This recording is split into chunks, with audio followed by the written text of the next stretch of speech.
Guinness বুকত ৰেকৰ্ডৰ বাবে সাজু ঝুমুৰ নৃত্য বাগিচাই চলিছে ঝুমুৰ নৃত্যৰ অনুশীলন 24 ফেব্ৰুৱাৰীত সৰু সজাইত ৮,০০০ শিল্পীয়ে পৰিৱেশন কৰিব ঝুমুৰ ৰাজ্যৰ ভিন্ন প্ৰান্তত নৃত্যৰ আখৰাত ব্যস্ত হৈ পৰিছে শিল্পীসকল মাদলৰ ধ্বনিত ৰজন জনাইছে মৰাণৰ বিভিন্ন অঞ্চল আমি দৃশ্য আপোনালোকক দেখুৱাইছো মৰাণৰ কেইবাখনো চাহ বাগিচাত চলিছে ঝুমুৰ নৃত্যৰ অনুশীলন এইদৰে গিনিজ বুক অফ ৰেকৰ্ডৰ বাবে সাজু হৈছে ঝুমুৰ নৃত্যৰ শিল্পীসকল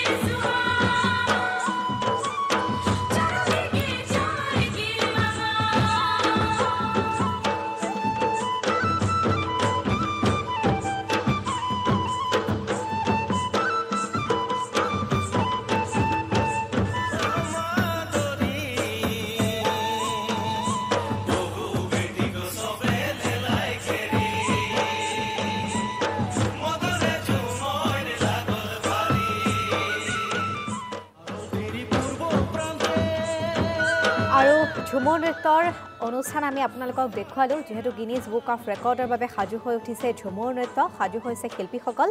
আৰু এইবাৰ আমি মৰাণৰ পৰা সতীৰ্থ সাংবাদিক সঞ্জীৱ বৰাৰ এক প্ৰতিবেদন আগবঢ়াই দিছোঁ হয় দেখিবলৈ পোৱা গৈছে ৰাজ্যৰ চুকে কোণে এতিয়া যি বাগিচাসমূহ আছে চাহ বাগিচাসমূহৰ এলেকাখিনত মাদলৰ ধ্বনিত কম্পমান হোৱা পৰিলক্ষিত হৈছে আমি এই মুহূৰ্তত বৰ্তমান ৰাজ্যৰ আন প্ৰান্তৰ লগতে মৰাণৰ পৰিৱেশ দেখাব বিচাৰিছোঁ আৰু মৰাণতো দেখিবলৈ পোৱা গৈছে বহুকেইটা স্থানত চাহ জনগোষ্ঠীয় এলেকাসমূহত ঝুমুৰ তেওঁলোকে অনুশীলন কৰি থকা পৰিলক্ষিত মোৰ সতীৰ্থ যিহেতু কেমেৰাত আছে সামগ্ৰিকভাৱে দেখাব আলোকে পৰিৱেশ আৰু এই পৰিৱেশ হৈছে আমি মামৰা সমষ্টি যিহেতু উপস্থিত আছোঁ আৰু এয়া মামৰা সমষ্টিৰ অন্তৰ্গত যি গৈমাৰী ষ্টেডিয়াম আছে গৈমাৰী ষ্টেডিয়ামত মামৰা সমষ্টিটো এলেকাধীনৰ বহুকেইখন চাহ বাগিচাৰ যুৱক যুৱতীসকল একত্ৰিত হৈ ইয়াত তেওঁলোক প্ৰশিক্ষণ লৈ থকা পৰিলক্ষিত আছে মই পোনে এগৰাকী প্ৰশিক্ষকৰ কাষলৈকে আহিছোঁ দেখিছোঁ সুন্দৰভাৱে ব্যস্ততা হৈ আছে প্ৰথমতে অনুভৱ কিদৰে প্ৰকাশ কৰিব বিচাৰিব মই অসম চৰকাৰক ধন্যবাদ জ্ঞাপন কৰিব বিচাৰোঁ আমাৰ আদিবাসী চাহ জনগোষ্ঠী সমাজক ইমান ধুনীয়া এটা সুযোগ দিয়াৰ বাবে যিহেতু 22 ফেব্ৰুৱাৰীত আমাৰ যোনটো মেঘা ঝুমুৰ অনুষ্ঠিত হ'ব গুৱাহাটীত আৰু আমি আমাৰ সাংস্কৃতিক কলাক বিশ্বত আমাৰ প্ৰতিষ্ঠা কৰিব বিচাৰিম আৰু সমূহ বিশ্বই যাতে জানক আমাৰ চাহ জনগোষ্ঠী আদিবাসীৰ এনেধৰণে যে নৃত্য আছে মোৰ সম্ভৱে এতিয়াও বহুতে চাগে গম নাপায় আমাৰ ঝুমুৰ নৃত্যৰ বিষয়ে তো আশা কৰিম বিশ্বত ঝুমুৰ হৈ যোৱাৰ পিছত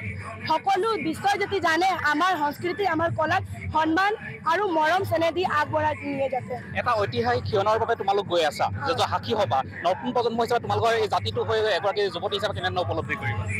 মই এজ এ মাষ্টাৰ ট্ৰেইনাৰ আমি গুৱাহাটীত গৈ 2 দিন থাকিছিলোঁ 2 বাৰ গৈছিলোঁ তাত গৈ ট্ৰেইনিং লৈছোঁ কিন্তু ইয়াত আহি যেতিয়া আমাৰ সহযোগীসকলক শিকাবলৈ পায় নিজকে বহুত গৌৰৱ ফিল কৰিছোঁ যে আমি আহি এজ এ মাষ্টাৰ ট্ৰেইনাৰ ইহঁতক শিকাব পাৰিছোঁ আৰু আমাৰ প্ৰতিনিধিত গৈ ইহঁতি তাত বিশ্ব দৰবাৰত নিজৰ সংস্কৃতিক